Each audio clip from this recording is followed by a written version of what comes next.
بس یہی آیتیں آپ صلی اللہ علیہ وسلم جبرائیل علیہ السلام سے سن کر اس حال میں غار حرا سے واپس ہوئے کہ آپ صلی اللہ علیہ وسلم کا دل اس انوکھے واقعہ سے کانپ رہا تھا۔ آپ صلی اللہ علیہ وسلم خدیجہ رضی اللہ عنہا کے ہاں تشریف لائے اور فرمایا کہ مجھے کمبل اڑا دو، مجھے کمبل اڑا دو۔ لوگوں نے آپ صلی اللہ علیہ وسلم کو کمبل اڑا دیا۔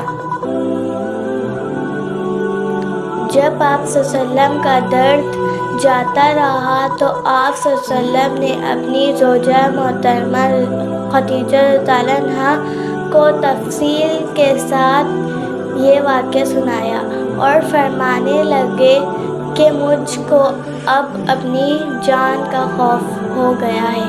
آپ صلی اللہ علیہ وسلم کی اہلیہ محترمہ خدیجہ رضی اللہ عنہا نے آپ صلی اللہ علیہ وسلم کی ڈھارس بندھائی اور کہا کہ آپ صلی اللہ علیہ وسلم کا خیال صحیح نہیں ہے۔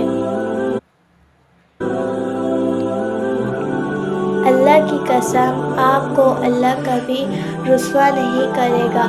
آپ تو اخلاق فضیلہ کے مالک ہیں، آپ تو کنبہ پرور ہیں، بے کسوں کا بوجھ اپنے سر پر رکھ لیتے ہیں، مفلسوں کے لیے آپ کماتے ہیں، مہمان نوازی میں آپ بے مثال ہیں اور مشکل وقت میں آپ امر حق کا ساتھ دیتے ہیں۔